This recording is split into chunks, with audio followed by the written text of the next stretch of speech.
Okay, we'll begin. Are there questions? Yes, sir. Yes, go ahead, please. So yeah, I was saying that the intrinsic properties of a particle, like let's say charge, it comes into the Lagrangian itself, and if the theory is renormalizable, we can say that it's an observable, right? Yes. And the same thing with mass. Yes. What about spin then? Like it does not come into the Lagrangian explicitly, or does it in standard model, let's say? Well, yeah, it does in the sense that what index the field carries, that contains the spin information, right? But If you use a scalar field, for example, you know that it's a spin 0. If you use a Dirac field, then it's spin half. But should we call this an observable then? The spin as an observable? Yes, it is, because it's something that you can measure, right? But like not through scattering experiment, right? No, you can measure it through scattering experiment, because I mean, you can, for example, distinguish between a scattering of two say E plus E minus going to two photons versus two scalars. The angular distribution will be different between two vectors and two scalars. So certainly, I mean, by doing scattering experiment, you can determine the spin of the particle. I meant it something like a parameter, like electron charge is entering the Lagrangian as a parameter, and we can vary it in the sense that Yeah. we can. Okay. So the point is there. Yeah, it's true. It's a continuous parameter. Yeah. Whereas these are discrete information about the theory, right? Yeah. Spin, It for is. example, is quantized, right? It cannot certainly jump. It's not a continuous variable. I mean, it is fixed by the algebra itself. So. Except that the algebra allows for many different kinds of spins, right? Different representations. Yeah. So what representation you choose, it's a discrete information. It's not a continuous information. So in that sense, it's not a continuous parameter that characterizes the theory. But nevertheless, it's part of the information about the theory, right? That when you write down the Lagrangian, you have certain continuous parameters, but you also have some discrete information as to what kind of fields there are in the theory in the first place, or what kind of spins they carry. Yeah, but it's not an intrinsic property that will get renormalized or something. Yeah, it doesn't get renormalized because it's it's discrete. So are there other such things like in standard model? I think there are things like charge. Yeah, the Charm ratios and of charges, for example, right? See for the gauge theory that you have considered, right? Here the ratios of charges have no reason to be integers. Okay, you could have added another Dirac field, for example, with a completely different charge, right? Maybe pi times the charge of the electron. But in non-abelian gauge theories, for example, the ratios of the charges are quantized, and the reason is exactly the same, because you have a non-abelian group and the fields transform in discrete representation of the group. So there is one overall coupling, but other than that, the ratios are fixed. all right. So that way you can say, okay, that there it's like a charge, but it's still discrete. So there also things don't get renormalized. Yeah, the ratios of charges will not get renormalized. Okay, but and also like people have considered like Dirac's argument is I'm not sure what it's exactly, but like charge seems to be quantized like physically. We have seen that it only exists in multiples of Coulomb, this 1.6 Yes. to the. Yeah. So if we were to formulate a theory where, I mean, Dirac also did something like having a monopole and around that quantization. I'm not sure of the procedure, but yeah, if we had a theory where charge was also quantized, like in specific blocks, implicitly, like beforehand. yes. So we couldn't do this, like what we are doing in perturbation expansion. Okay, the point is charge. When you say charge is quantized, right? The basic unit of charge, of course, is an adjustable parameter. But the ratios of the charges are quantized. There are grand unified theories, for example. I mean, any time you have a non-abelian group, okay, for a non-abelian group, the representations are all discrete. So the overall coupling constant, of course, is not quantized. But other than that, the charges are all quantized. So that overall constant is still a perturbative parameter. Yeah, it's still a in between perturbative these. parameter. Yes. Okay. I mean, there may be a fundamental theory where this is fixed, right? For example, in string theory, in principle, everything is fixed. Everything meaning even this E. Even this E. In principle, even this E is fixed. So even there we can't do perturbation. Well, you can still do perturbation theory saying the E is small, right? But strictly speaking, you cannot because E is not an adjustable parameter. Okay. Okay, but as long as E is small, you can still do perturbation theory. But in quantum, like let's say in standard model, do we treat that argument like charge is quantized in the units of some basic charge? Well, that's an observation, right? So you put that in the standard model because standard model has some non-abelian group, but it also has an abelian group.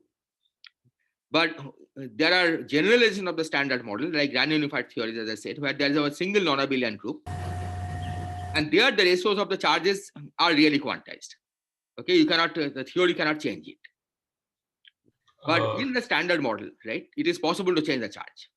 Continue. Are quarks there in standard model?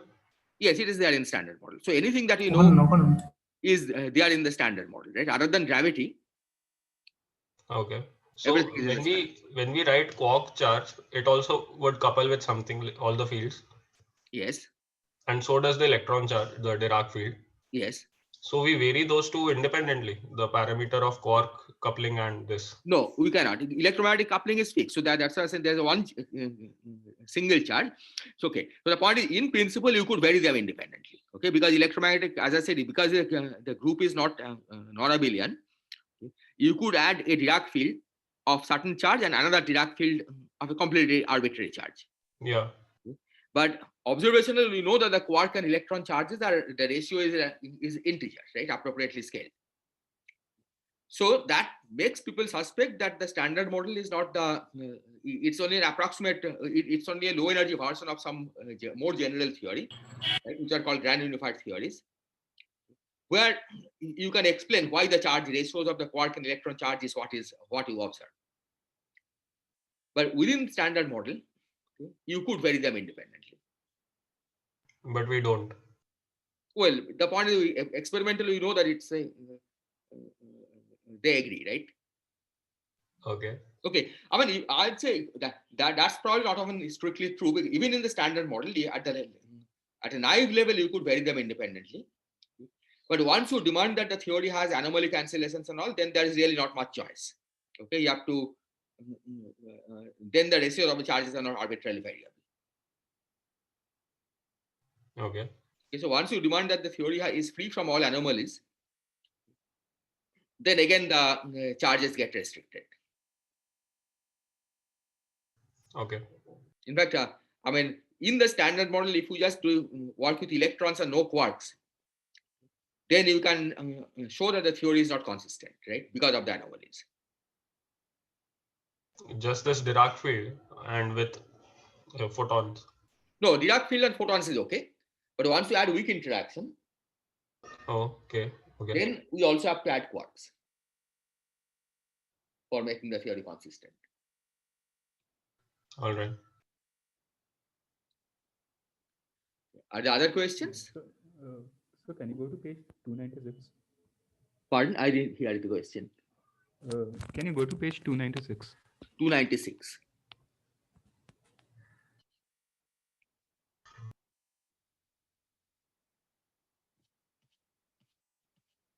Yes, this one. The expression for d mu. For d mu. Yeah, d mu. Okay. Yes.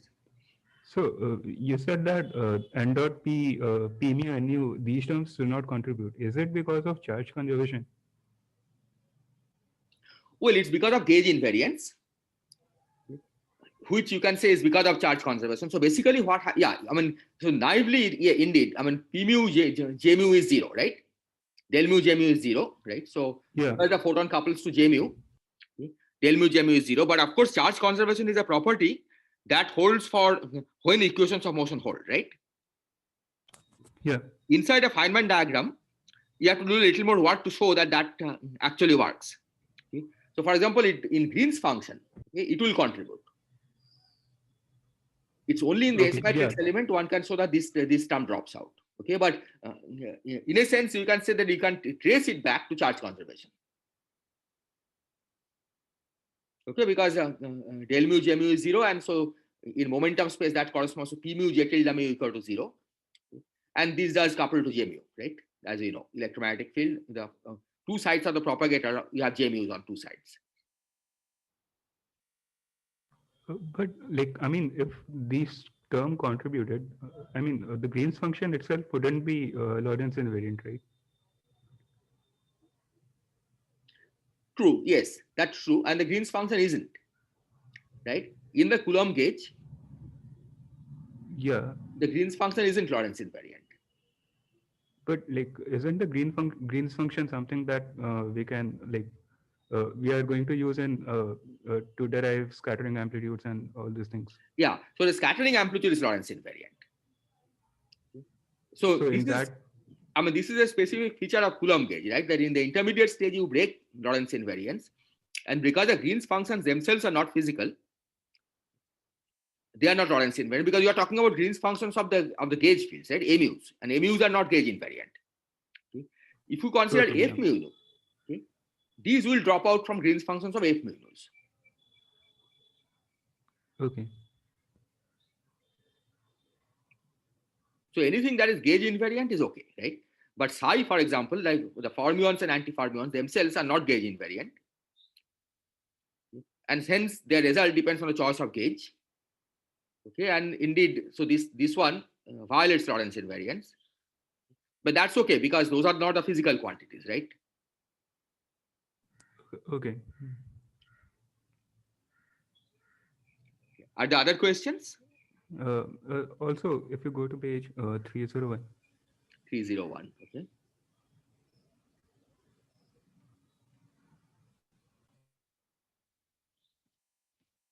Yes. Okay. the expression for sigma mu. Sigma Yeah, mu. Yes. this you said this is the expression is because of as a consequence of gauge invariance, but I mean even Lorentz invariance would demand this, right? Oh, Lorentz invariance could be just proportional to eta mu nu. See, the relative coefficient is 1 and I minus. mean covariant, not invariant, covariant. Yeah. So that will, for example, just eta mu nu would have been consistent with Lorentz invariance, right? Some function of k squared times eta mu nu would still be Lorentz invariant. Okay, yeah, okay, Right? So the fact that this has this particular structure, right, that's important. okay, So this one comes, basically you can show that the k mu sigma mu nu is 0, right? That's a consequence of gauge invariance. Again, you can say that's charge conservation or current conservation, right? Because sigma mu nu, yeah, this is something that I didn't say last time, but basically if you look at the expression for sigma mu nu, right? The 2-point function with the external legs cut off. That's basically the j mu j nu 2-point function. Okay? And these yeah, are Lorentz, these are gauge invariant quantities. Okay? So that's another way to say the sigma mu nu is gauge invariant. And so it basically follows from the fact that k mu sigma mu nu is equal to 0, and that this is the general solution to that equation. okay. Okay, are there other questions? Okay, so let me then start. Okay, so I'll repeat part of the thing that I did last time. Okay, because that was really halfway through. Okay. So what we started discussing last time was the S matrix of quantum electrodynamics. Okay. And the point is that this can be analyzed exactly in the same way as in the case of scalar field theory. Okay, so what we'll do is to give the final result without proof, while I'll indicate the main differences from what we had in the scalar theory, and I'll point out where the differences come from. So first we define what we call amputated Green's function. This is exactly as in the scalar field theory. So these are denoted by gamma tilde nm. Okay, so n will be the total number of external photons, okay, or external gauge fields in the Green's function, and m will denote the total number of external psis as well as total number of external psi bars. Because unless the number of psis and psi bars are equal, the Green's function of course vanishes. So this is gamma tilde nm, okay, in momentum space. So this amputated Green's function is defined by simply factoring out the external 2-point functions from the momentum space Green's function. Okay. So G tilde and gamma tilde are related by this. So G tilde and gamma tilde are proportional to each other, but then there is this product. Okay, in fact, they are not strictly proportional because it's a matrix product. Okay, these indices are summed over. Okay. So here I have drawn a figure trying to explain what we are doing here. Okay. So this figure refers to only one external psi, one external psi bar, and one external photon. But you can again, I mean, just the general expression is just repetition of this. Okay. So this is the full Green's function. So the full Green's function we write now as this is the 2-point function. You can see this is psi. Okay. This end is psi, this end is psi bar. So a 2-point function, okay, which is the full 2-point function times something. Okay, so this 2-point function is a psi bar propagator. And from the structure, it's clear that this is G alpha alpha prime because the psi comes first, psi bar comes second. Okay, so this I have written here G tilde F alpha alpha prime. Okay. And this momentum argument is P, okay, where P is a momentum flowing out. Okay, because in a Green's function, momentum always flows out, right? That's the way we label the momentum. So here P is flowing out, L is flowing out, K is flowing out. Now let's look at this one. Okay. So here this is psi bar, this is psi. Okay. Now notice that I have labeled this G tilde beta prime beta. Okay. Beta prime beta because you always write the psi end first, then the psi bar end. Okay, so the indices go opposite to the arrow. So this is G tilde beta prime beta. Okay. And this is minus L is L because the L is flowing opposite to the direction of the arrow. Okay, where the convention that you have used is the argument flows along the arrow. Okay. So that's why this thing that you factor out from this leg is G tilde beta prime beta. Okay. And finally, we have the gauge field, okay, where there is a confusion. It's G tilde mu prime ki. Okay, whether you call it mu prime or mu prime mu doesn't matter because it is symmetric under the exchange of mu and mu prime. Okay. So we take the product of all these factors, okay, external legs. Okay. So in terms of Feynman diagram, that basically means that to calculate gamma tilde, okay, we draw all the Feynman diagrams that we will draw for G tilde, except the ones that can be interpreted as some external lines. Okay, so you remove the external propagator first of all, just 1 over p square plus m square, but you also remove all the diagrams of this kind. Okay, so if I just factor them out, and then what is left is what we call gamma tilde. Okay, is this definition clear? So this is same as what we did for scalars, okay, except that because of these indices, you have to be a little more careful about which order the indices should appear. Okay, here you don't really have to be very careful, but for the fermions, we have to be very careful because the two ends are asymmetric. Okay, and you should remember that the convention that we'll be using for 2-point Green's function is that the momentum flows towards psi. Okay, and the first index refers to psi, second index refers to psi bar. Okay, that's why it's alpha alpha prime and beta prime beta. Yeah. Okay. And the convention here is that the unprimed indices are the outer indices. They are the indices of G. And the primed indices are the inner indices. They are the indices of gamma tilde. Okay, that's what we see here. Okay, so if this definition is clear, we'll proceed from there because ultimately we'll express the S matrix in terms of this gamma tilde. Any question? Okay, so let me go ahead. Okay. So what's our goal? We want to calculate the S matrix. Okay, we want to write down the expression for the S matrix. Okay. So now, given S matrix, okay, will be characterized by a certain set of incoming states and certain set of outgoing states. And the convention that I have used here is that the incoming states, quantum numbers, okay, momenta as well as the spin information, carries prime. Okay, outgoing ones do not have primes. Okay. So incoming states are labeled first of all by the momenta of the incoming photons.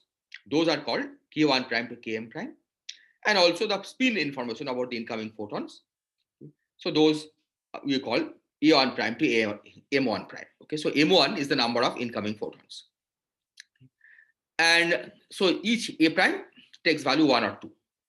Okay, because photon has two polarization states. Then these are the quantum numbers of the incoming electrons. Okay.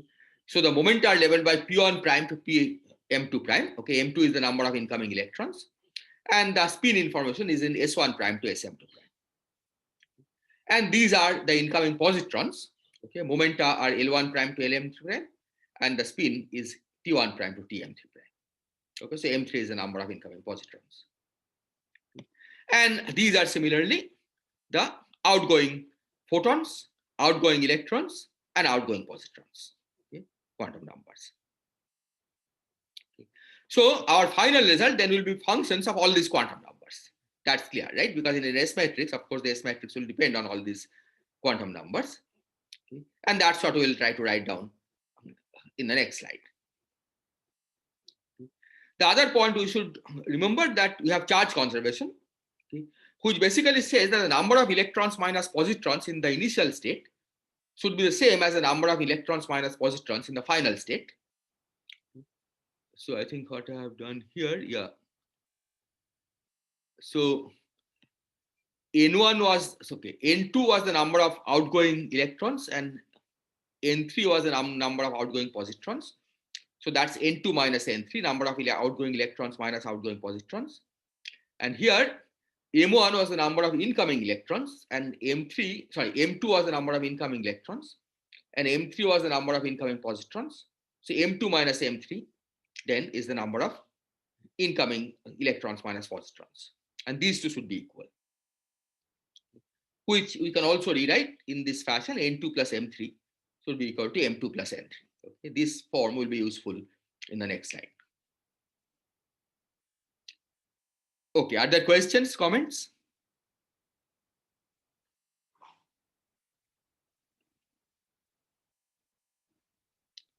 Okay, if not, let me proceed. Okay. So here is the final result. Okay. So this S matrix element, okay, is given by the product of gammas. Okay. Remember, all repeated indices are summed over. Okay, so it's not really product. Okay, because this μy is contracted. Okay, but each term is a product. Each term in the sum. So here is gamma, okay, the amputated Green's function, and then you have a product of several terms like this. So what I have indicated in red here, okay, are things which differ from the scalar case. Okay. In the case of scalars, if there's all incoming and outgoing scalars, okay, then you just get these factors. Okay. For each leg, you will get a factor of 1 over 2 pi to the 3 half times square root of 2 ki naught. Okay. So these are the ones corresponding to photons, and we see that for the photons, okay, the difference is that we have multiplication by these eta bars. Okay, so that's one difference. Then for the external electrons and positrons, so this is, okay, let's see here, these are both for size. Okay, oh, maybe I should have said here that the gamma that appears here, okay, has N1 plus M1 photon legs, okay, then N2 plus M3 psi legs, okay, and N3 plus M2 psi bar legs, but that's the same as N2 plus M3, okay, by this charge conservation. So it has total of N2 plus M3 psi legs and N2 plus M3 psi bar legs. Okay, so these ones, as you can see, okay, N2 plus M3, these correspond to psi legs. Okay. Part of the psi legs, okay, come from the outgoing electrons, okay, and part of the psi legs come from incoming positrons. Okay, that's what you see here, because this is this sum is running from 1 to N2. So what is N2? N2 is the number of outgoing electrons, okay, and this sum is running from 1 to M3. That's our number of incoming positrons. Okay, and here it's opposite. Okay, this is the psi bar leg. Okay, so psi bar leg gets one set of factors from outgoing positrons, and one set of factors for incoming electrons. And the reason is not hard to understand, because the psi carries, if you remember, the psi carries annihilation operator for electrons and creation operator for positrons. And so that's why these two factors, it can annihilate an electron or create a positron. And this one is opposite. Okay, psi bar can create an electron or annihilate a positron. Okay, so these factors. Okay. So again, if it was just scalar, you would have gotten 1 over square root of 2 pi naught, right? So you see that this factor is slightly different. And furthermore, you have this in u bars and v's. So now I'll try to indicate where these extra factors come from. These are the wave function renormalization factors, the z's. Okay, these are again exactly the same as for the scalars, except that one set refers to the corresponding z's for the gauge fields, and this one refers to the corresponding z's for the size. And here there is no divided by 2, because you have both for size and psi bars, the same number of size and psi bars. Okay, so that's what squares this. Okay, so is this formula clear? Are there questions on this formula?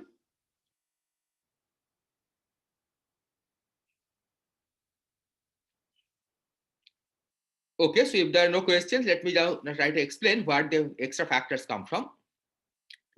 So first of all, let's look at the fermions. So you see we have these u bars and v bars and v's and u's. Okay, where do they come from? Okay. They come basically from application of this formula. Okay, if you remember, if you go back to your derivation of the S matrix, okay, you'll notice that in the expression for the S matrix, we had encountered terms like omega, phi, and then single particle states. Okay, in states or out states doesn't matter, because single particle states are the same for both. Okay, we have to use expressions of this kind. Okay. For the scalar, there is no u alpha, but for fermions, there is a u or a v bar. Okay, depending on whether this you are considering psi or psi bar. Okay. And of course, there is also the conjugate relation, okay, where this will be u bar and this will be v. Okay. The other difference, so this explains where the u's and the v bars come from in this formula. Okay. The other difference is the way we normalize the single particle states for fermions. Okay. For scalars, the pp prime inner product would have had a 2ep. Fermions, on the other hand, are normalized. This is just a matter of convention. Okay, they are normalized as EP over MF. Okay, they of course differ just by constant 2MF. Okay, nevertheless, it's there, and that's what is responsible for why you get the square root of MF over PI naught instead of square root of 1 over 2 PI naught. Okay, so that's what explains these factors over here. Okay. For gauge fields, things are similar. Okay, here the energy dependence is the same. There is no confusion. Okay, you can see that it's normalized exactly as square 2EP. Okay, which is here. This is the same as a scalar. But of course, the other difference for the gauge field is that when you take this matrix element, you had this extra factor of eta bar c mu. Okay, that was part of the construction of this matrix element. Okay, and this is what explains why we get these eta bars factors in this product. Okay. But otherwise, the derivation is identical to what we had for scalars. Okay. So I'll strongly urge you that you should go back and carry out the derivation for this more general case.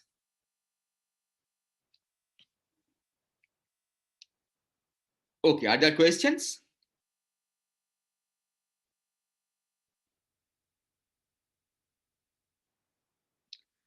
Okay, so if not, that's the end of the discussion on S matrix.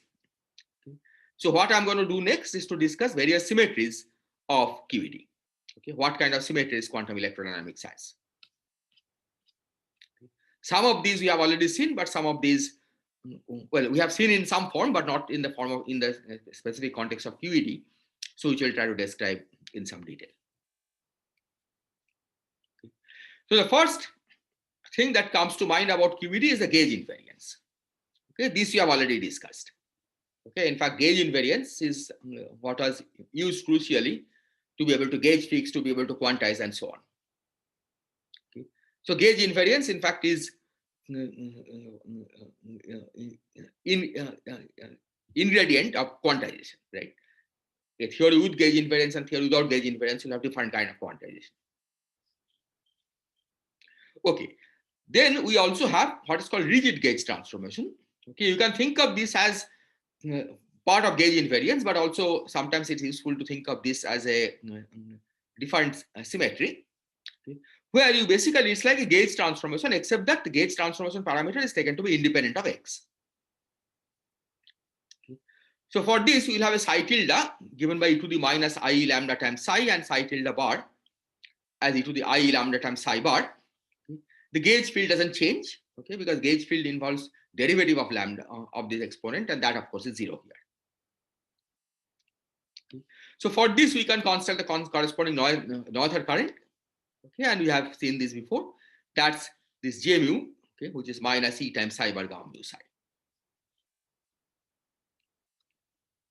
Okay, so this I hope is clear. Any questions on this?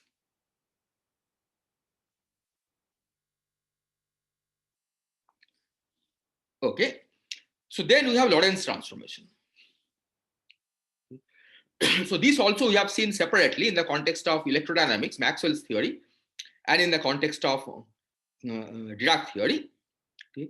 But now the combined theory also has Lorentz invariance, okay, the full quantum electrodynamics. Okay. And so for this, I have written down the Lorentz transformation laws. Okay. So under Lorentz transformation, the gauge field transforms in this way. Okay. The argument changes to lambda x, but there is also a matrix that multiplies this. That's lambda nu mu. Okay. So this is the particular way the gauge field transforms. Lambda is a Lorentz transformation matrix that satisfies this. Okay. And the Dirac field transforms this way. Okay, psi tilde alpha is S alpha beta. This is some matrix times psi beta. Okay, and the general expression for S alpha beta is known, but I wrote down earlier the infinitesimal version of this. Okay, and that's enough to prove Lorentz invariance. Okay. So infinitesimal version of lambda is delta mu nu plus epsilon times omega mu nu. Okay, epsilon is a small number.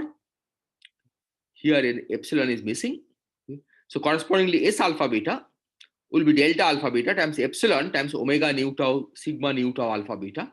So these are some fixed matrices. Okay. And if you remember, I left it as an exercise to you to check that the action is Lorentz invariant if you choose sigma in this particular fashion. Okay, it's the antisymmetric combination of gamma tau gamma nu product. Okay, and then there's a multiplicative factor C which you are supposed to find out. Okay, in fact, we need to choose C to have a specific form in order to have Lorentz invariance. Okay, so this, if you haven't done it yet, it still remains as an exercise. Okay. But now it's a little more work to show that this not only leaves the Dirac action invariant and Maxwell's action invariant, but also the coupling term A mu J mu is left invariant by this transformation. So this is what I have said, so that for appropriate choice of C, this transformation leaves the QED action invariant. And then you can also find the conserved charges associated with the infinitesimal Lorentz transformation. Okay, so that will be the total Lorentz generator, right? Which will contain in particular the angular momentum operator.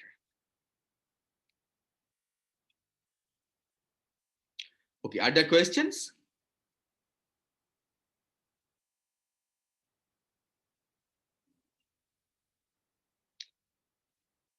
Okay, so if not, let me proceed. So next we will start discussing discrete symmetries. And here I'll try to go through a little carefully to show how exactly the discrete symmetries are found. Okay, because here it's not completely obvious what kind of symmetry transformation we should use. Okay. So you have seen examples of discrete symmetries before. Okay, in particular parity and time reversal you have seen, and you will see one more. Okay. So let's start with the parity symmetry of quantum electrodynamics. So under parity, the gauge fields transform in the way one expects them to transform. Okay. So the argument, of course, changes sign. So the R becomes minus R, but the time argument doesn't change. That's the meaning of parity.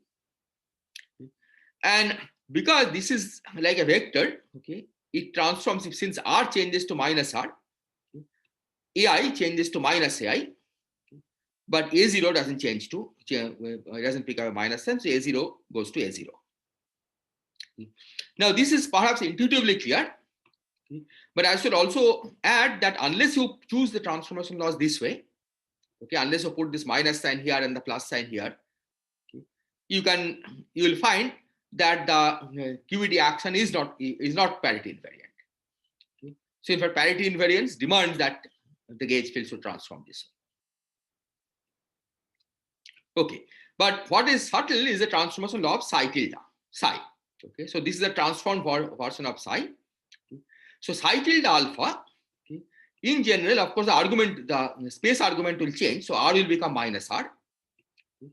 But in general, you are allowed to have a matrix P alpha beta. Okay. And the idea is that you have to choose P alpha beta appropriately, okay, so that this becomes a symmetry of the action of QED. Okay, if you choose an arbitrary P alpha beta, in particular, if you don't have this matrix P alpha beta, if you take it to identity matrix, okay, then this will not be a symmetry. This transformation will not be a symmetry of the Dirac action, of the QED action. So is this clear? Is this point clear?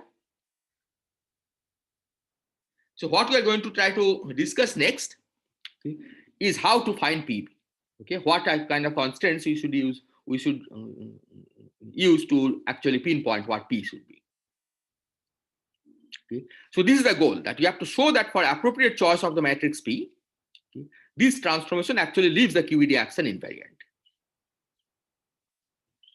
Okay. And we will now see how to do this. Okay. And so for this, let me first introduce this notation that R prime will define to be minus R. Okay, and we will often change variables from R to R prime, okay, by this change of variables. R prime is minus R. Now the first part, which is simple, okay, and this I'll leave as an exercise to you, to check that the Maxwell part of the action is manifestly invariant under this. Okay, that if you make this change, okay, if you evaluate the Maxwell action with A tilde instead of A, okay, then you'll get exactly the same action if we replace A tilde by A. Okay, that's what one means by saying that it's an invariance of the action.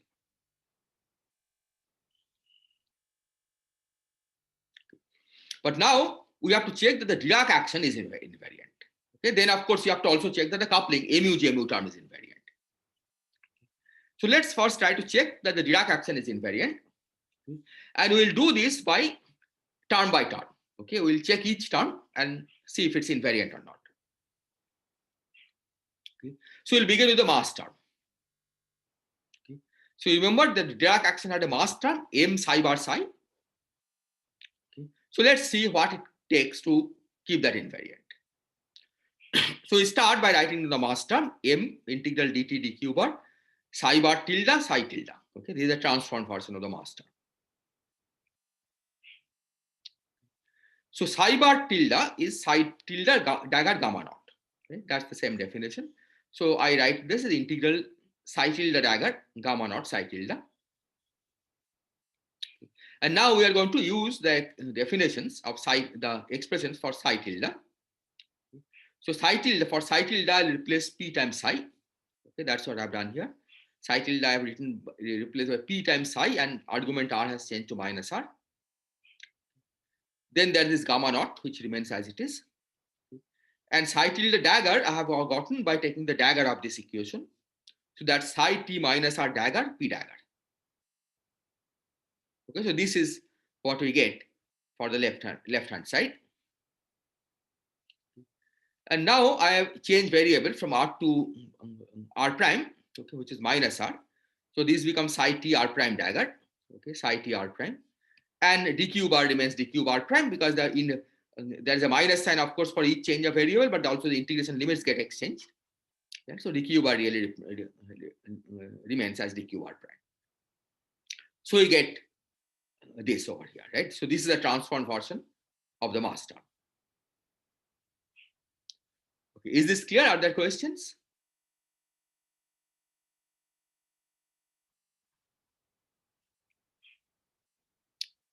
Okay, so if not, let me proceed. So This is a transformed version, but what do we want it to be? So what we want it to be is to be equal to the original term, right? Original mass term, m psi bar psi. So let's equate it. Okay, so you want this to be equal to m integral psi bar psi. That's m integral psi dagger gamma 0 psi. So now we can equate these two, and we see that these two will be equal if p dagger gamma 0 p is psi gamma 0. Okay, so that gives us our first constraint on p. Namely, p dagger gamma 0 p should be equal to gamma 0. Okay, so that's what I've written. So this is one of the conditions that p has to satisfy. So at this point, p could have been chosen to be identity, right? This condition is satisfied by p equal to identity. But we will soon see that there are other conditions which cannot be satisfied if we choose p to be identity matrix.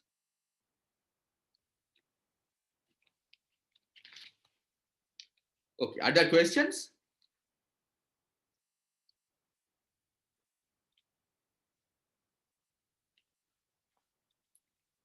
Okay. Now let's look at the term involving psi bar gamma mu del mu psi. Okay. So I've left this as an exercise, but let me briefly indicate how this is done. Okay. So let's look at the psi bar gamma 0 del 0 psi term. Okay. Del 0 psi, nothing. This del 0 is irrelevant. Nothing happens. Del 0 remains del 0. Okay. So psi bar gamma 0 psi. Basically, that's what we are looking at. And now you would notice that this analysis would have been identical to this, okay, except that here there should be a gamma 0 inserted, right? So here there will be gamma 0 inserted, and on the right hand side also there will be gamma 0 inserted. Okay. So then the condition now takes the form p dagger gamma 0 p is equal to gamma 0, right? But gamma 0, of course is identity. Okay. So for mu equal to 0, okay, demanding that the psi bar gamma 0 del 0 psi term remains unchanged, we actually get this condition p dagger p equal to identity. On the other hand, if you look at gamma I del I term, it inserts a gamma I here, okay, because it inserts a gamma I from the beginning, from here, so here, okay, and here. Okay, so you get p dagger gamma 0 gamma I p. But now del I, you have to convert it to the r from r to r prime variable, right? Because there's a minus r. So del ri, okay, gradient with respect to ri, that's equal to minus gradient with respect to r prime I, right? Because r prime is minus r. Okay. So that would lead to the condition that p dagger gamma 0. Okay, so we have p dagger gamma 0 gamma I p is minus times gamma 0 gamma I. Okay, the minus sign comes because of the change of variable. We have this del xi. Your del ri has picked up a minus sign. Okay, so that's what this condition gives. So we have p dagger gamma 0 gamma I pi p equal to minus gamma 0 gamma I, and p dagger p equal to identity. Okay. And clearly this condition, okay, could not have been satisfied if p was identity, right? So we need some other matrix. And indeed, one can show that this is a solution. Okay. If you choose p equal to gamma 0, okay, it satisfies all of these conditions. And that's the choice. Okay. So the parity transformation, okay, corresponds to choosing p equal to gamma 0. That's the way the Dirac field transforms under parity. Sir? Yes, any question? Yeah, so can we take e to the power I theta gamma 0 with a phase factor like that? E to the power I theta gamma 0. Well, e to the I theta gamma 0 probably will not do it, right? Because certainly for theta equal to 0, it becomes identity. Right? That's not consistent. So certainly not for every theta you will be able to do this. And I suspect that what you can get is e to the I pi gamma 0, which may be the same as gamma 0. I'm not completely sure, or maybe even not. I think Yeah. he's asking He that means multiplicatively. phase factor times gamma 0. Oh, e to the I, yeah, okay. That you can always do. Okay, you can put an overall phase. That's what you mean? Yeah. Yeah, see, because that's allowed, because what happens is the following, right? That we already have seen that this is a symmetry, right? Right. So you can combine anything else with this. That will also remain a symmetry. Okay. Okay. Okay, that's why the overall phase is always allowed, right?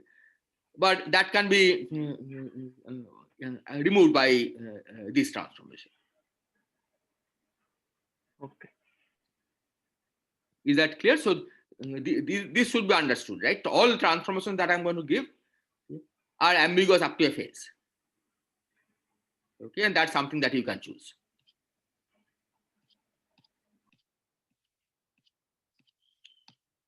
Okay, are there other questions?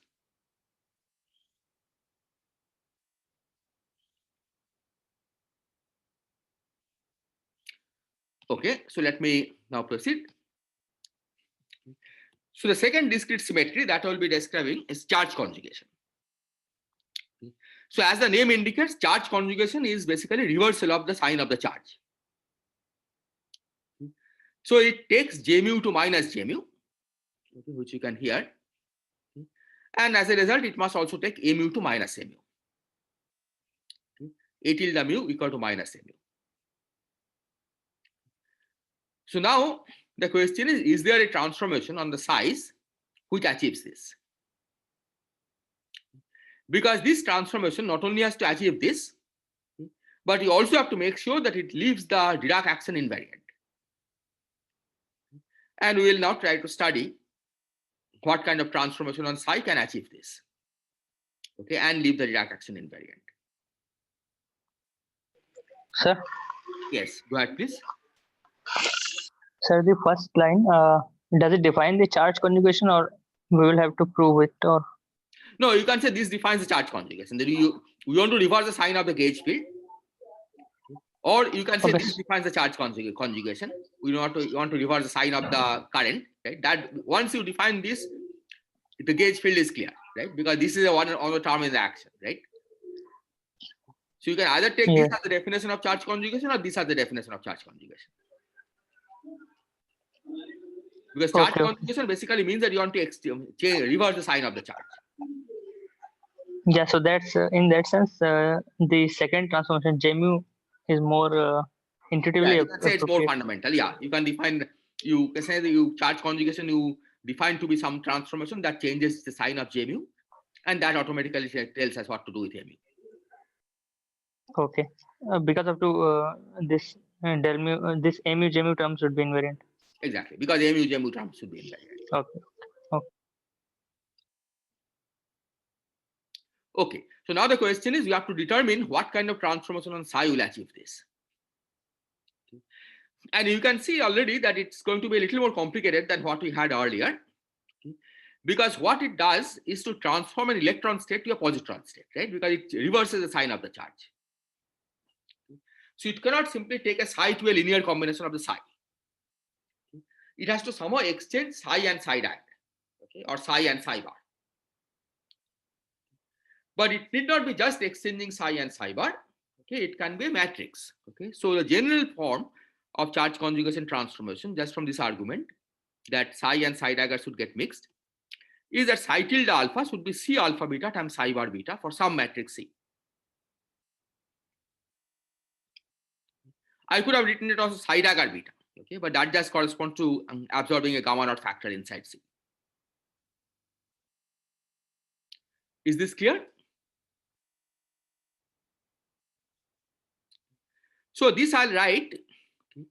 So psi bar naturally is a row vector, okay, but the way we have written it here, it's actually a column vector. Okay. So we write as a matrix in the matrix notation as psi tilde x equal to C times psi bar transpose. Okay, so transpose makes it a row vector into a column vector. And this I'll now write psi bar is psi dagger gamma naught, right? So its transpose is gamma naught transpose times psi dagger transpose. But psi dagger transpose, of course, is the psi star, right? The adjoint means that you complex conjugate and transpose, right? You would to do transposing again, the transposing goes away, the complex conjugation remains. So I could have also written this transformation as C times gamma naught transpose times psi star. And given this, we can ask now how psi bar transforms. Okay, so psi bar transforms as psi tilde dagger gamma 0. And now we use the expression for psi tilde. Okay, this is psi tilde. So psi tilde dagger will be psi star dagger. Right? So what is psi star dagger? That's psi transpose, right? Because dagger means complex conjugation and transpose. So the two complex conjugations cancel. So you have psi transpose. Then gamma naught transpose dagger. Because gamma naught dagger is the same as gamma naught transpose dagger is the same as gamma naught transpose. Okay, that's why I've written gamma naught transpose. Then C dagger here, and then gamma naught. Okay, so this is the way psi bar transforms. Okay, are there questions?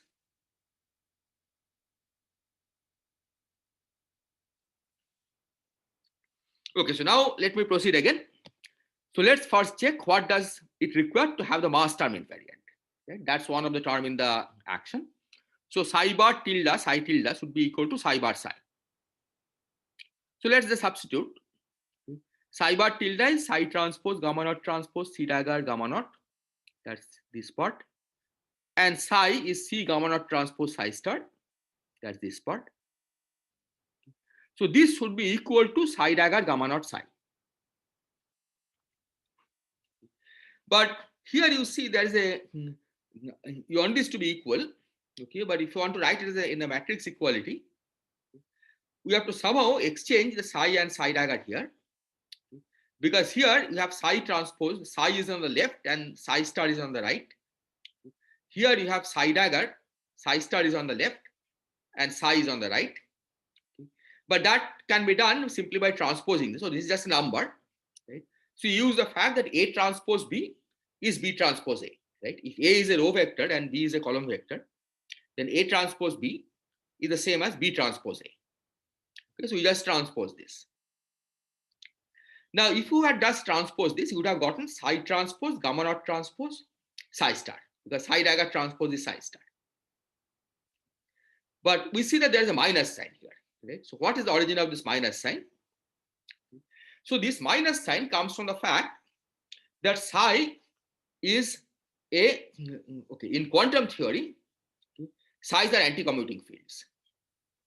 So which means the psi dagger commutator or psi dagger anti-commutator, psi anti-commutator, everything has a right hand side that is proportional to h bar. Right? Psi anti-commutator of course is 0, but psi dagger anti-commutator has an h bar times something. So in the classical limit, okay, we are talking about the symmetry of the classical action. In the classical limit, we have to take h bar to 0, and there all the psi's and psi daggers just simply anti-commute. So if you move a psi star past the psi, you pick up a minus sign, and that's the origin of this minus sign. So this is somewhat formal, but and this we'll learn in more detail in the second course on quantum field theory. Okay, these are what are called Grassmann numbers. That even in the classical limit, these objects don't commute, okay, like classical objects, okay, but they are anti-commute. And that's the origin of this minus sign. But once you accept this, then it's easy, right? Then you just equate the matrices, right?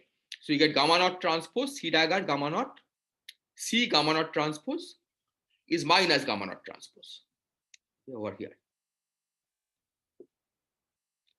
Okay, are there any questions on this?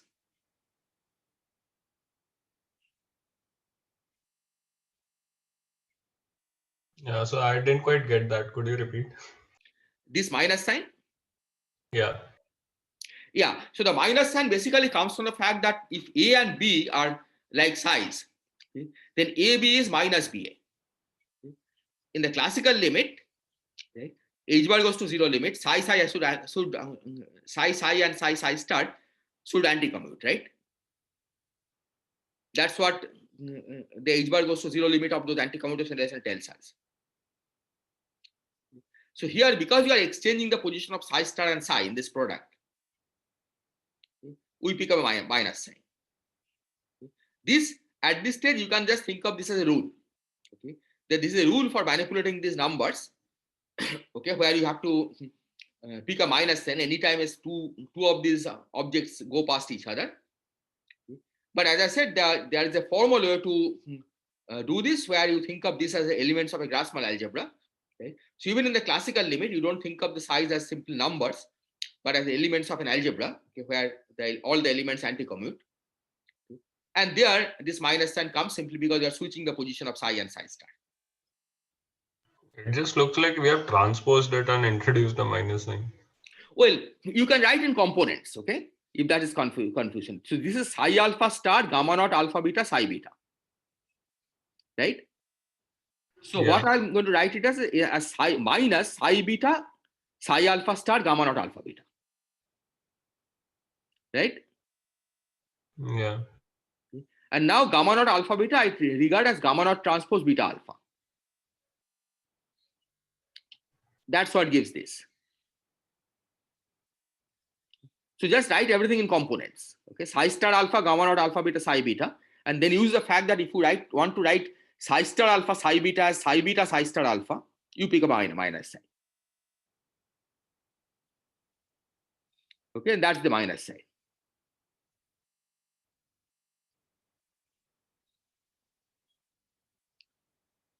Is that clear? Right? Don't think of it if it is transpose, right? Because that may become confusing, because inside the transpose there is also an exchange of positions. Just write fully in components and then exchange their position. And then you can rewrite them in the matrix form. So the main point is that once you write things in components, then whether it's two sides or two side daggers or psi and psi dagger, in the classical limit, whenever you exchange the position, you pick up a minus sign. Okay. Okay, so that's the rule you have to follow. Okay, any other question?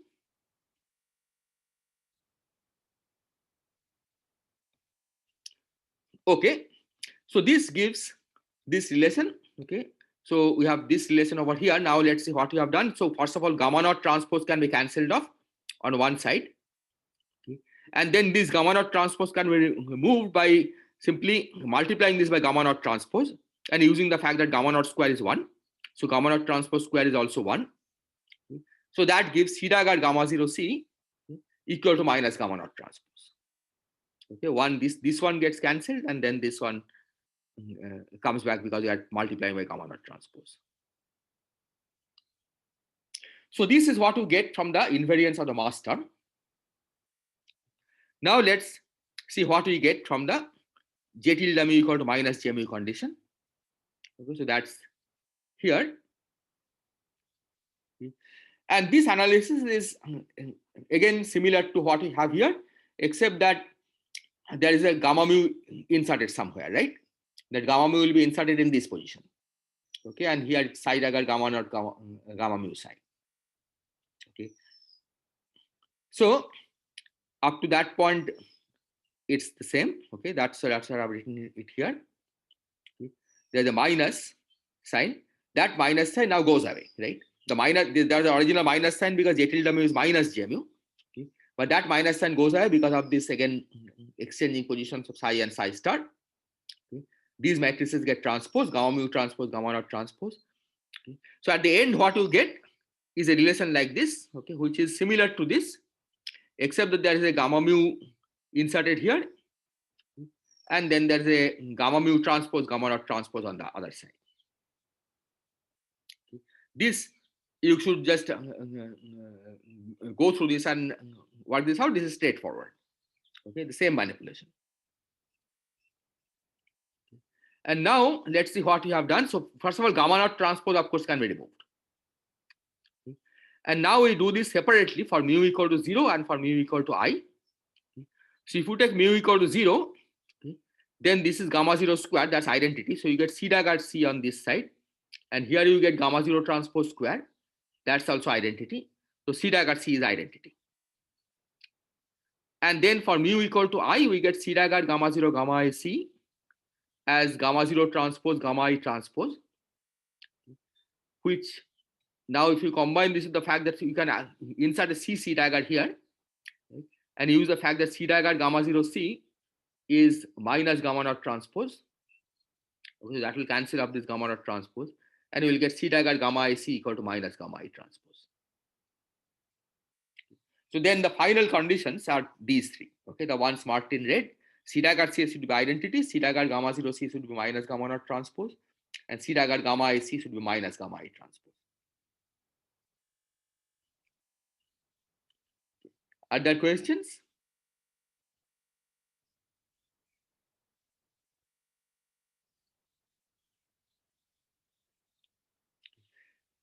Okay, so now, unlike in the previous case, in the case of parity, you see that once we gotten these conditions, okay, we could write down a solution. For charge conjugation, we cannot immediately say C is this, and that the reason is because it involves things like gamma 0 transpose, which doesn't have a specific answer unless you choose a representation. So whether, for example, gamma 0 is symmetric or antisymmetric depends on what representation you choose. So I'll postpone the final construction of C for now, except that you should keep in mind that these are the conditions that C has to satisfy. Okay, so this is what I've said. The specific choice of C satisfying this depends on the representation of the gamma matrices. Okay. But nevertheless, at this stage itself, we can check that the full QED action is invariant under charge conjugation once we choose C satisfying these conditions.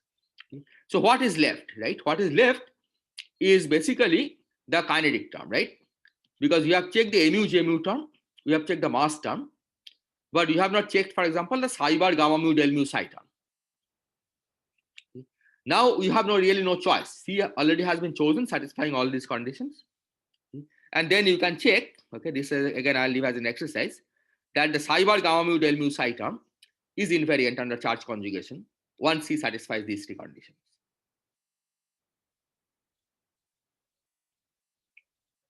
Okay. Is this clear?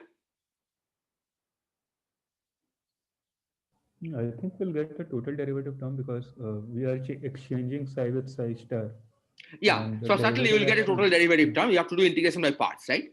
So when they say action is invariant, it's always up to total derivatives. Okay, yeah. Yeah. So basically what happens is that the psi bar gamma mu del mu psi, right, will proceed exactly in the same way, right, as J mu. Okay. Now J mu goes to minus J mu, right? But psi bar gamma mu del mu psi should remain the same. Okay. And the way it remains the same is because this minus sign that we have here, okay, is compensated for by the fact that the del mu, to begin with, it was acting on psi. Okay. After transformation, it started acting on psi dagger or psi star, and you have to do an integration by parts. So that gives an extra minus sign that compensates.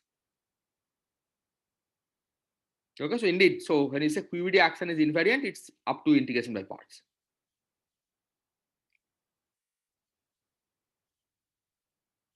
Okay. Any other question?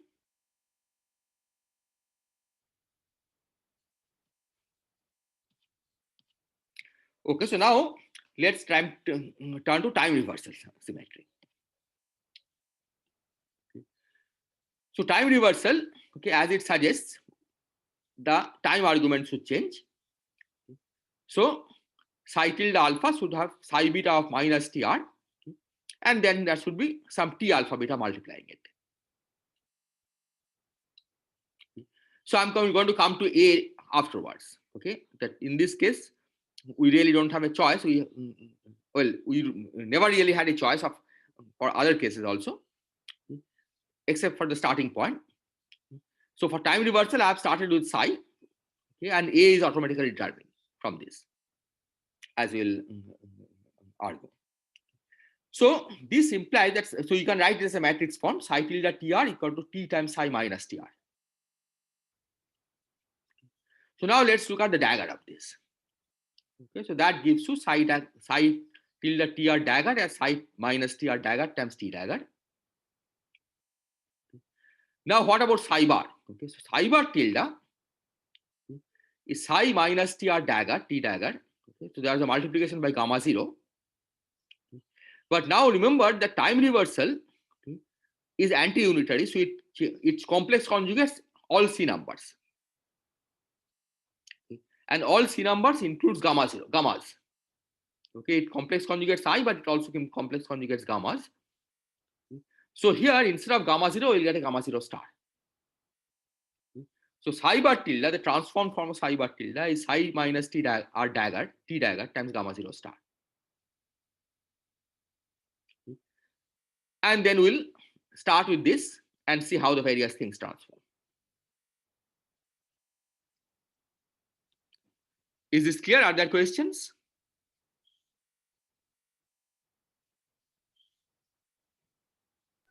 Sir, can you repeat this part, the last line? This one? Okay. See, time reversal symmetry, if you remember, we had discussed some time ago. Okay. The time reversal symmetry, okay, is an anti-unitary transformation, which means that it should complex conjugate all C numbers. Okay. It should change all the i's to minus i's. Okay. And because gamma mu's, as far as the Dirac action is concerned, right, it's just a C number, right? It's a set of given set of matrices. They are not operators. They're C number operators. Okay, so they will be complex conjugated, and that's why this gamma 0 has become gamma 0 star. See, otherwise it would have been psi bar tilde, right? Should have been psi tilde dagger gamma 0, right? Okay. But because time reversal complex conjugates everything, okay, the gamma 0 has become gamma 0 star. Okay. Okay, all i's will also become minus i's under complex conjugation, okay, under time reversal symmetry. Okay. Are there other questions? Okay, just to remind you, in the Schrodinger field theory, for example, right, we had this psi dagger I del T of psi. Now, under time reversal, del T of psi becomes minus del T of psi. But that is compensated by I becoming minus I, right, by complex conjugation. That's how the Schrodinger field theory had time reversal symmetry. Okay, so it's the same spirit here. Okay, all the i's should become minus i's, including the ones which are inside the gamma mu's. Okay, so with this, now we can proceed exactly as in the other cases. So let's look at the invariance of the mass term. Psi bar tilde psi tilde. Okay, this should be the equality. So we start from the left hand side. Okay, psi minus tr dagger, t dagger, gamma 0 star, t psi minus tr. That should be the same as integral dt dq bar psi dagger tr gamma 0 psi tr. And here you make a change of variables from t to minus t. Okay, nothing else changes, so I can just replace t by minus t here. Okay, this is change of variable. So now you compare these two sides, and you see that we must get t dagger gamma 0 star t should be gamma 0. Okay, then the mass term will remain invariant. So that's the first condition on T, on this matrix T. Is this clear?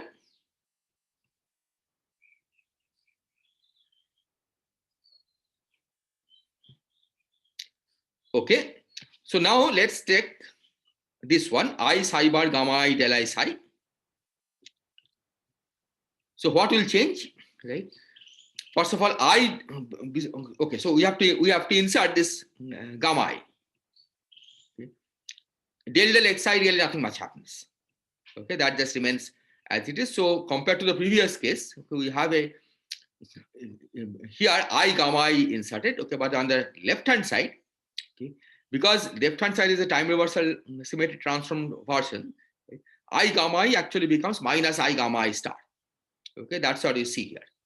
Okay, so the condition will be minus I gamma I star. Okay, so that's what we have here. Right hand side will be I gamma I del I as before. And then you again compare these two. So if you compare with this, right, there's an extra minus sign because the I has become minus I, and there's an extra gamma I star inserted. So t dagger gamma 0 star gamma I star t should be minus gamma 0 gamma I. And now we can insert a t times t inverse here and use this t dagger gamma 0 star t is gamma 0 to write this as T inverse gamma I star T equal to minus gamma I. Okay, I can write it this way, but this is entirely equivalent to what we have here.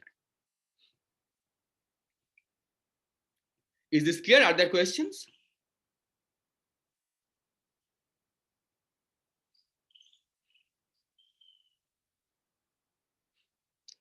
Okay, so now let's turn to the final one, gamma 0 del 0. So what difference does it make? So first of all, gamma I star will be gamma 0 star, gamma I will be gamma 0. Okay. This minus sign is there, I has gone to minus I. But now when you make change of variable from T to minus T, because there is a del del T, there will be another change of variable, right? So del del T will become minus del del T. So essentially what will happen is that you will get T dagger gamma 0 star T as plus gamma 0 times gamma 0. Okay, that's what I've written here. T dagger gamma 0 star T is equal to plus gamma 0 times gamma 0, which basically means T dagger T should be identity.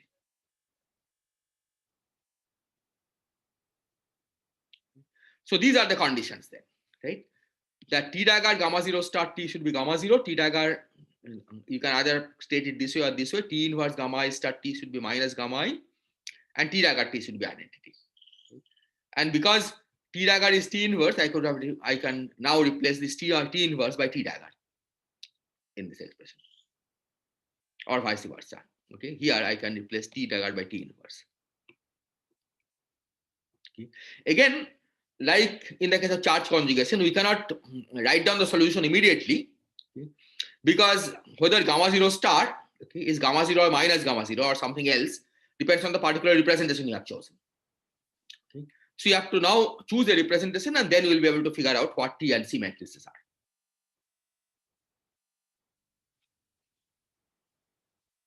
Okay. And the other point, okay, these are leave as an exercise is to show that once we choose T that satisfies these conditions, the QED action is invariant on the time reversal invariant, provided we assign these transformation laws to A0 and AI. Okay. So remember, so note that naively you would have thought that because A0 carries a time index, right, this will change sign, minus, it will become minus, and this will remain plus. Okay. But that's not the way it works. Okay, you will find that this A tilde 0 actually is equal to A0, and this A tilde I is equal to minus AI. Okay. And one way to understand this is to recall that the way covariant derivatives are defined, right? It's del del x mu plus I e times a mu. Okay. So del del x mu and a mu come hand in hand, okay, except that there's an I that is multiplying a mu. And time reversal invariance changes their I to minus I. That's why del del x mu and a mu transformation laws are opposite. Del del x0 changes sign, but del a0 doesn't change sign. Del del ai doesn't change sign. Sorry, del del xi doesn't change sign, but ai changes sign. And as I said, this can be traced to the fact there is an extra I that is multiplying a in defining the covariant derivative.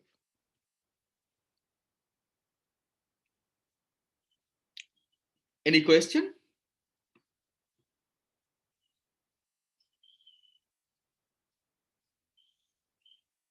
Okay, so let me now consider specific gamma matrix representation. Okay, and then we can derive, we can find expressions for all of this.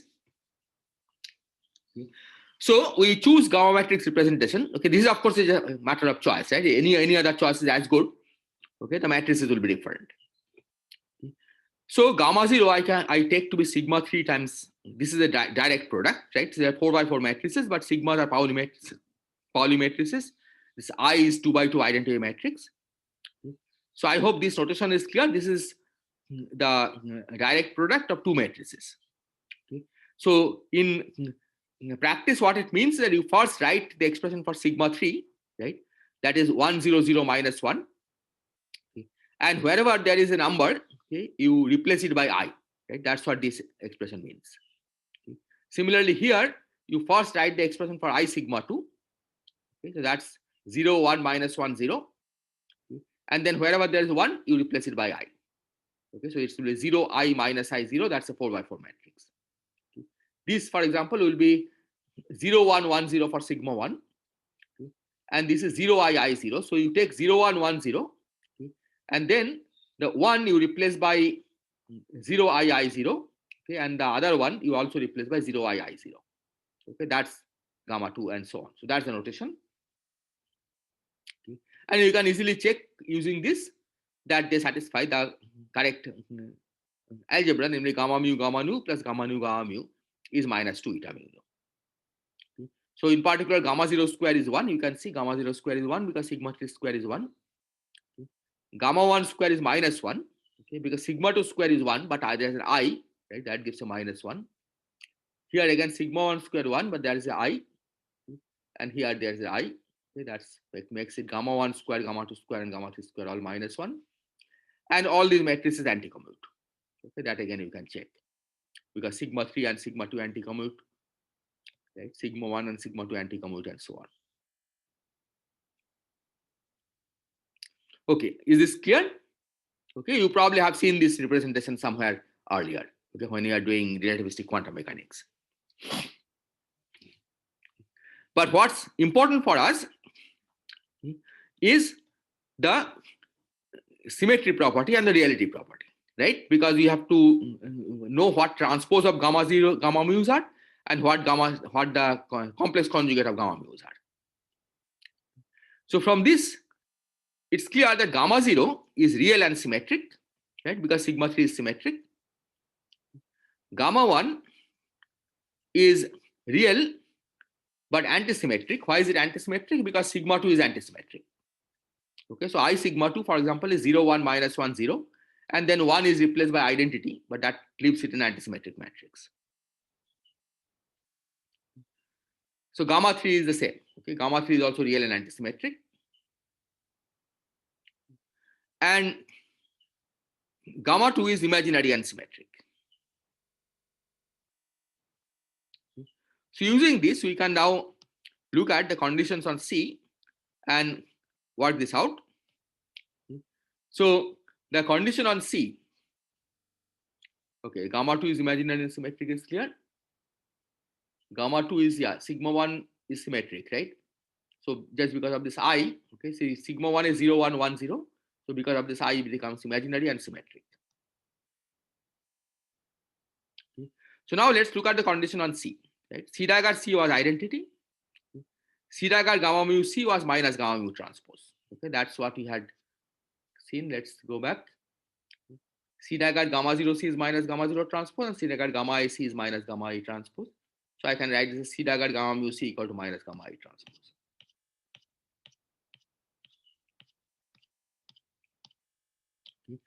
So because C dagger C is 1, okay, C dagger is C inverse. Okay. So I can write this equation, okay, by multiplying by C, okay, as gamma mu C equal to minus C gamma mu transpose. Okay. So this means that for matrices which are symmetric, okay, C should anti-commute with those matrices. Okay. And for matrices which are antisymmetric, C should commute with those matrices. Okay. So what are symmetric matrices? Gamma 0 and okay, gamma 0 is symmetric. Gamma 0 and gamma 2 are symmetric, right? Okay. Then C should anti-commute with gamma 0 and gamma 2, and C should commute with gamma 1, gamma 3. Okay. And here is a matrix which does that. Okay. I gamma 0, gamma 2. Okay. So this anti-commutes with gamma 0 and gamma 2 because one of the matrices anti-commutes, the other one commutes. And C commutes with gamma 1, gamma 3 because gamma 0 and gamma 2 both want to commute with gamma 3, gamma 1, anti-commute with gamma 1 and gamma 3. Right? So C with gamma 1 is the same as gamma 1 times C.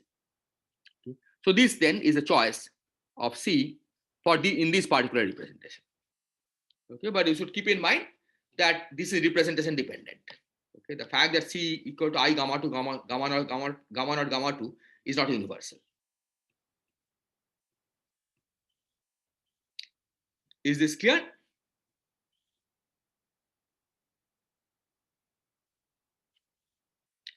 Okay. So now we look at the condition on T. So the condition on T, let me remind you, was T dagger T is identity. And then T inverse gamma I star T is minus gamma I, and T inverse gamma naught star T is equal to gamma 0. So this was T dagger earlier. But yeah, because T dagger gamma 0 star T, but because T dagger is T inverse, I've written this as T inverse. Okay, so these are the conditions. And this means gamma I star T is equal to minus T gamma I, which means if gamma I star is minus gamma I, okay, that means if it's imaginary, then T should commute with it. If it's real, then T should anti-commute. And for gamma 0, okay, we can look at what gamma 0 is. So gamma 0 is real and symmetric. So gamma 0 star is gamma 0. So T should commute with gamma 0. And I'll leave it as an exercise for you to check that this matrix T indeed satisfies this. Okay, T does have the property that it satisfies that gamma I star T is minus T gamma I. So gamma I star, let's see, gamma I, for example, gamma 1 and gamma 3 are real, right? So T should commute with gamma 1 and gamma 3. Sorry, T should anti-commute with gamma 1 and gamma 3, right? And this does anti-commute with gamma 1 and gamma 3. And T should commute with gamma 2, okay, because gamma 2 is imaginary. Okay? And indeed it does commute with gamma 2. Okay? So these are the choices for T and C in this particular representation.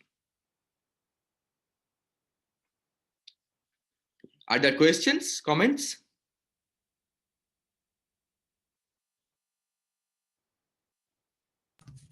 Sir, should this T not have the complex conjugation operator? Yes, indeed. T, of course, has a complex conjugation operator, right? But this is just a matrix part. See, T, the full time reversal transformation, right, includes complex conjugation together with multiplication by T. Right? So that's why you simply the matrix. Yeah, so you are just finding the matrix. Okay. Okay, and it's always accompanied by complex conjugation. So when I say we are finding this T, T is the matrix itself.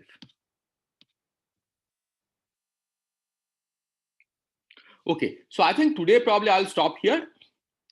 Tomorrow's lecture hopefully will be the last one. Okay. So what I'm planning to do tomorrow, okay, so this is more or less the end of the discussion on QED. Okay. So tomorrow I'll try to discuss various other generalizations, the other kinds of quantum field theories, okay, all of which essentially form part of the standard model, okay, or some ingredients of the standard model. Okay.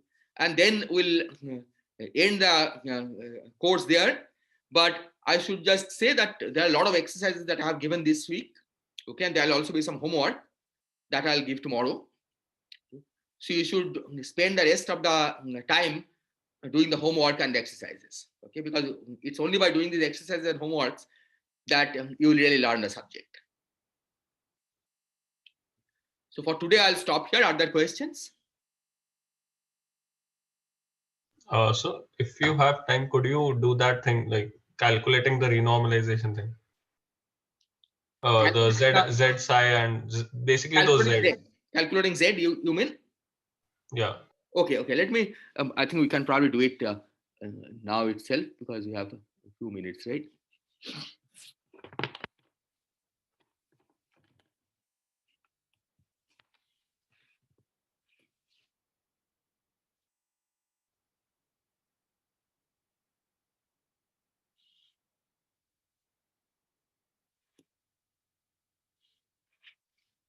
Okay, so let's look at the scalar part, right?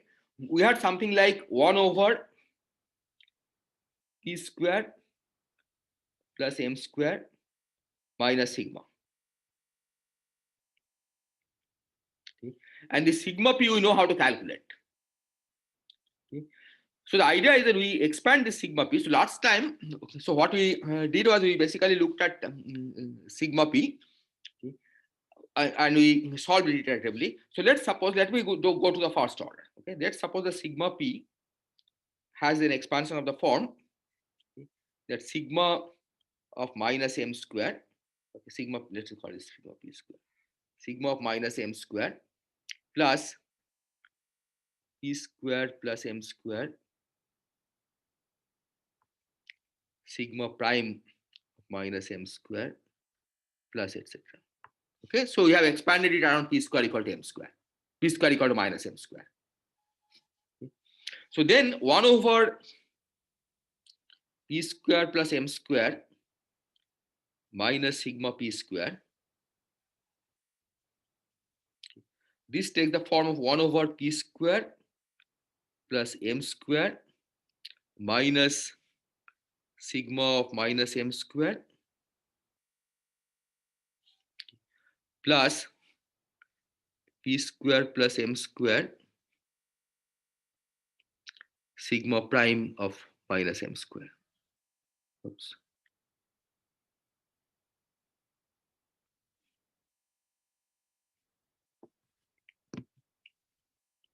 Minus, this should be minus m square. I hope it's visible. Okay. Can you see the whole screen? Or Yeah. okay. So now let's up to this point it's clear. Yeah. Okay. So what we can do now? That is also minus p square plus m square. Yeah, this one is also minus. Okay, thank you. So let me erase this. Minus. Oops.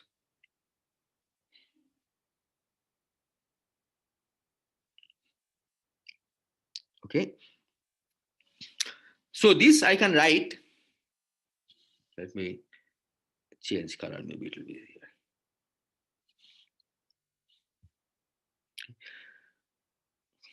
So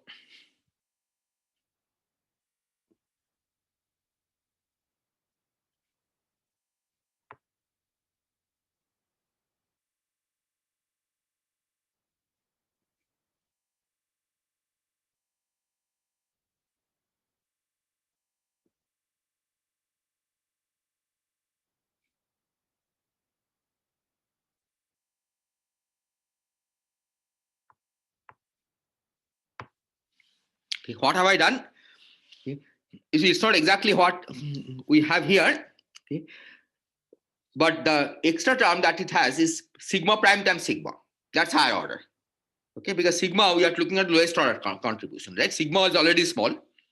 Okay, so sigma prime times sigma is higher order. So let's not worry about that right now. Okay, otherwise the last line is the same as what I have written in the top line in the red. Okay. Okay, and then there are terms. Okay, let me.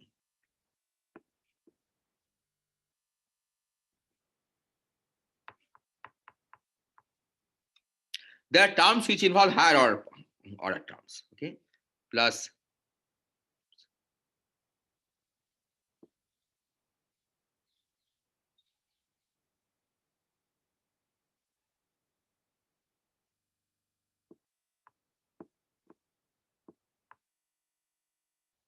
okay, which you don't worry about. Okay. But this part already you can see that you can now, so this should be what? I mean, near the pole, right? This should be z over p square plus mp square. Okay. So this tells us that mp square into this order is m square minus sigma m square. This we had already found earlier. Okay, maybe with minus signs. I don't remember whether I use plus or minus sign here. Okay. But this also tells us that z is 1 over 1 minus sigma prime of minus m square. Right? So this is Sigma prime we are keeping up to only first order. yes, so everything is so I'm doing first order calculation. Okay. Okay, you can systematically improve this, right? But I'm just illustrating how these calculations are done, right? So the first order, okay, we just have z equal to 1 over 1 minus sigma prime m square minus m square, right? Yeah. So since sigma is calculable, right? You can calculate what this is. Okay. Okay, and this you can improve, right? You can to any order that you like, right? You can go and compute this. So the idea is that once you have identified the pole, right, we have to now look at the denominator, okay, and now we start expanding in powers of p square plus mp square. Suppose you have calculated mp up to a given order. Yeah. Then the denominator you write as an expansion in powers of p square plus mp square. Okay. You will get p square plus mp square, that's a leading order term. Okay, and this coefficient is what determines z. So if, I mean, that term is not relevant, you are saying p square plus mp square whole square? No, because residue it will vanish, right? Yeah. Because if we do a Taylor series expansion, it's 1 over x plus x square, right? Suppose you have a over x plus x square, and you have to calculate the residue at the pole at x equal to 0. Then it's a, right? The higher order terms are not important. It's just theory of complex. I mean, the definition of residue, Yeah. right? Because you will do the integration about x equal to 0. Okay, so the x squared term is irrelevant for this if it's x plus x square. So it's the same thing here, right? Once you have determined the pole at MP, right, systematically, you start expanding the denominator in powers of p square plus mp square, and you basically have to look at the coefficient of p square plus mp square. Will sigma double prime ever come in this expression? Well, sigma double prime will come at higher order, okay? Because to this order p square plus m square, okay, there's a 0, right? But p square plus m square is not exactly 0, because once you correct it, right, in next order the pole position has gotten shifted, right? The pole position is fixed when we write sigma minus m square to some, let's say, lambda square order. Yeah, but that sigma, so it depends on what you mean by sigma double prime, whether the sigma double prime comes in, right? So you can expand sigma and in a power series expansion around the original n. Yeah. Okay, and then the higher order derivatives will come in eventually. But if you evaluate sigma directly at MP, then only first derivatives will come. Yeah. Okay, then the double derivative will not come. You see, what I'm saying is that, let's say we have a function of x, right? F of x, and you want the function at x equal to some x naught, and its first derivative by x equal to x naught. Okay, x naught is the actual physical mass. Suppose the original mass, right, the tree level mass, or the parameter was x1. So when you try to express f prime of x naught in terms of the function at x1, then the higher order derivatives will come in, right? Because x naught is close to x1, but it's not quite the same, right? Yeah. So then you need higher order derivatives. So if you want to express in terms of the derivatives at x1, then you need higher order derivatives. If you express in terms of derivatives of x naught directly, then you don't need higher order derivatives. Then only the first derivative is important for calculating z. Yeah. So that's the general procedure for calculating z, right? And you can, I mean, the same procedure that I described for iterative calculation of MP, you can try to develop a similar procedure for z, for example, iterative procedure. Okay. Okay. Are there other questions?